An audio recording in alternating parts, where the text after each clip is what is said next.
Hello दोस्तों, बहुत बहुत स्वागत है आपका आज की वीडियो में। मैं हूं राहुल सचान और आज हम बात करेंगे हैकिंग के बारे में। जी हाँ, नाम सुन के ही काफ़ी डरावना लगता है हैकिंग। आजकल जिस तरह का माहौल चल रहा है उसमें हम अपने सभी काम घर से कर रहे हैं, फिर वो बैंक से जुड़े काम हो या फिर अपने ऑफिस से जुड़े काम हो, सभी ऑनलाइन हो रहे हैं। ऐसे में हैकर्स की नज़र हम पे हमेशा रहती है। हमने एक गलती की नहीं कि हमारी डिटेल्स हैक हो सकती हैं। तो चलिए आज की वीडियो में हम जानते हैं ये हैकिंग होती क्या है और इससे कैसे बचा जा सकता है।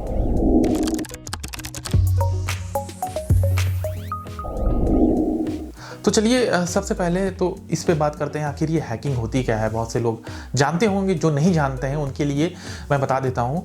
मान लीजिए कि आपने एक सिक्योरिटी लगा रखी है अपने घर के बाहर, ताकि कोई भी अननोन आदमी आपके घर के अंदर ना आ पाए। मान लीजिए कोई चोरी से उस सिक्योरिटी को ब्रीच करके आपके घर के अंदर घुस जाता है और आपकी जो चीज़ें हैं वो चुरा के ले जाता है। इसी तरीके से ऑनलाइन की दुनिया में होता है। लोग सिक्योरिटी जो होती है, हमारी ऑनलाइन सिक्योरिटीज़ होती हैं, इनको तोड़कर अंदर जाते हैं। जो निजी जानकारियां हैं, डिटेल्स हैं, पासवर्ड्स हैं, ये सारे निकाल के आपके ओपन कर देते हैं या फिर उनका गलत फ़ायदा उठाते हैं। इसी को हम कहते हैं हैकिंग। आए दिन हमें सुनने को मिलती रहती हैं, कई कई खबरें ऐसी आती रहती हैं कि लोगों के इतने लाख रुपए चले गए और उनकी डिटेल्स, उनकी फ़ोटोज़ लीक हो गई। बहुत सी हैकिंग से जुड़ी खबरें आती रहती हैं। तो इनसे बचा कैसे जा सकता है? सबसे पहले तो ये जान लीजिए, हैकिंग बहुत तरीके से होती है। ज़्यादातर जो हैकर्स होते हैं वो नॉर्मल तरीके का यूज़ करते हैं, जिसमें फ़िशिंग जो है बहुत ही पॉपुलर है। फ़िशिंग का जैसा कि नाम है इसका, फ़िशिंग मतलब कि एक तरीके से मछली पकड़ना। मैं थोड़ा सा इजी वे में आपको बताता हूँ ताकि आसानी हो जाए। मछली पकड़ने के लिए हम क्या करते हैं, हम एक चारा फंसाते हैं कांटे में और उसे पानी में डालते हैं। जैसे ही कोई मछली उसको देखती है, उस चारे के लालच में वो वहाँ जाती है और वो फंस जाती है। ठीक इसी तरीके से हैकर्स क्या करते हैं, वो आपके फ़ोन में, आपकी मेल्स पे और कई दूसरे तरीक़ों से आप तक लिंक पहुंचाते हैं या कोई ऐसी जानकारी आपसे मांगते हैं जो आपको नहीं देनी चाहिए। जैसे मान लीजिए आपके पास कोई मेल आता है बैंक से जुड़ा हुआ, हालांकि वो बैंक नहीं भेजती है लेकिन उसी के नाम से जुड़ा हुआ आपके पास मेल आता है। उसमें आप लिंक पे क्लिक करते हैं, उसमें फॉर्म होते हैं कई तरीके से, जिसमें आपसे नाम पूछा जाता है, आपसे फ़ोन नंबर मांगे जाते हैं, आपकी बैंक की डिटेल्स मांगी जाती हैं। आपने अगर वो डिटेल्स उसमें भर दी तो बस यही वो रास्ता होता है जहाँ से हैकर्स जो है आपके अकाउंट तक जाते हैं, आपकी मेल्स तक जाते हैं या फिर दूसरे सिस्टम में आपके चले जाते हैं। कभी कभी ऐसा होता है कि उस लिंक पे क्लिक करते ही आपके सिस्टम में जो है मालवेयर डाउनलोड हो जाते हैं। वो ऑटोमेटिक कंट्रोल में कर लेते हैं आपके सिस्टम को और इस तरीके से हैकर्स आपके सिस्टम की सारी जानकारी अपने यहाँ सेव कर लेते हैं। और दूसरा तरीका है जिसे काफ़ी हैकर्स जो है वो यूज़ करते हैं, वो है एप्लीकेशंस। मोबाइल में ये तरीके जो है अपनाते हैं हैकर्स। कई ऐसी एप्लीकेशंस हैं जो फेक होती हैं, फिर वो चाहे गूगल प्ले स्टोर हो या फिर iOS का स्टोर हो। बहुत से लोग ये सोचते हैं कि नहीं गूगल प्ले स्टोर में ही सिर्फ फेक ऐप होती हैं और iOS स्टोर में नहीं होती हैं। तो ऐसा कुछ नहीं है। कोई भी आप ऑपरेटिंग सिस्टम यूज़ कर रहे हैं, चाहे iOS हो चाहे एंड्रॉयड हो, दोनों के स्टोर्स में आपको फेक ऐप मिल जाएंगी। अब ये आपकी जिम्मेदारी है कैसे इनको पहचानें और इनको ना डाउनलोड करें। और अगर डाउनलोड धोखे से हो भी जाती हैं तो जो जानकारी है जब ये मांगती हैं आपसे, तो उनको थोड़ा संभाल के दें। होता क्या है, हम कोई भी ऐप डाउनलोड करते हैं और डाउनलोड करके जो भी परमिशन उस ऐप में मांगी जाती हैं, हम सिर्फ क्लिक करते जाते हैं आँख बंद करके। फिर वो चाहे माइक्रोफोन की परमिशन हो, गैलरी की परमिशन हो, कॉन्टैक्ट की परमिशन हो। अब आप खुद ही सोच के देखिए, आपने एक कोई ऐप डाउनलोड की है जो मान लीजिए ड्राइंग की ऐप है या फिर कोई पिक्चर एडिट करने की ऐप है। अगर वो एप्लीकेशन आपसे कॉन्टैक्ट की परमिशन मांग रही है, यानी वो परमिशन मांग रही है कि वो आपके फ़ोन में जो भी कॉन्टैक्ट सेव हैं उनको वो देख सके, तो इस तरीके से जो है मोबाइल में जो आपका डेटा होता है वो हैकर्स आपसे सारी डिटेल्स ले लेते हैं और उसके बाद आपके मोबाइल को हैक करके वो सारी जानकारी उनके पास तक पहुंच जाती है, फिर वो फ़ोटोज़ हों या फिर डिटेल हों। सबसे ज़्यादा खतरे की बात तब होती है जब आप बैंक से जुड़े काम अपने मोबाइल पे करते हैं या फिर अपने लैपटॉप पे करते हैं। तो उस समय क्या होता है कि नॉर्मल आपको पता भी नहीं चलेगा कि आपका लैपटॉप है या फिर आपका फ़ोन है वो हैक हो चुका है।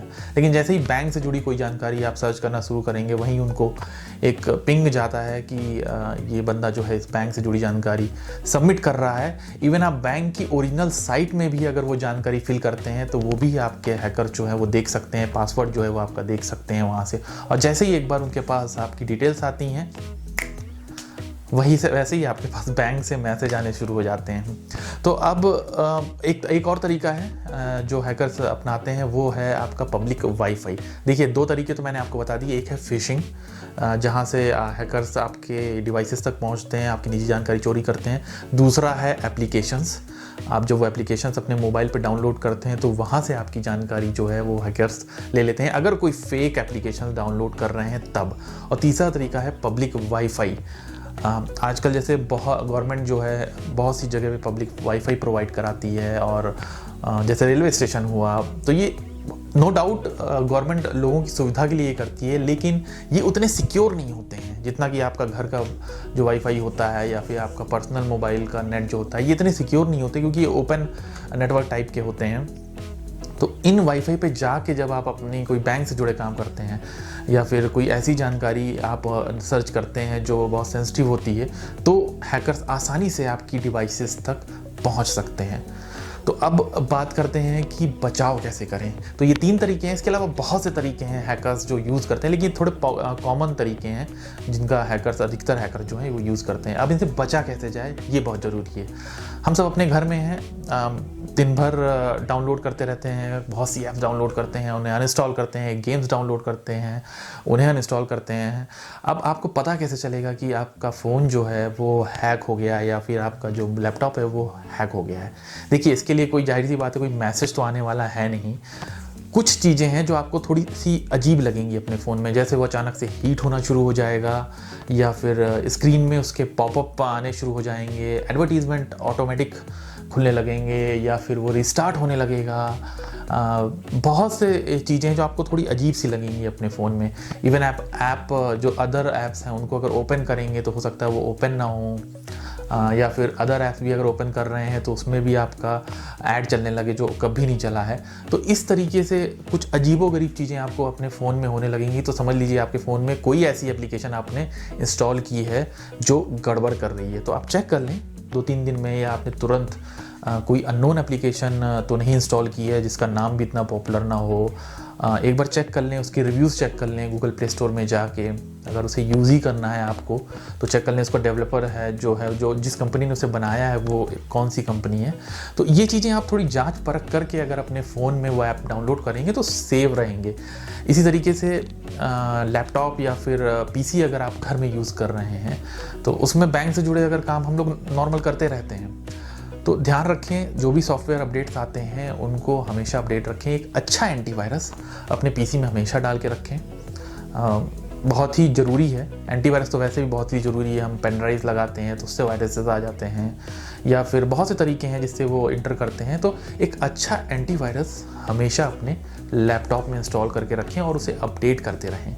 कोई भी विंडोज अपडेट अगर आ रहा है, बहुत बड़ा अपडेट है, तो उसे भी अपडेट करते रहें। ऐसा ना हो कि आपने 2-3 साल तक अपडेट ही नहीं किया है और अचानक फिर वो सिक्योरिटी जो है वो बहुत बहुत आसान हो जाती है हैकर्स के लिए। इसीलिए कंपनीज जो हैं हर 1 महीने में या 2 महीने में कुछ ना कुछ अपडेट करती रहती हैं, ताकि हैकर्स जो हैं उनसे बचा जा सके और आपकी डिवाइस जो है वो सेफ रहे।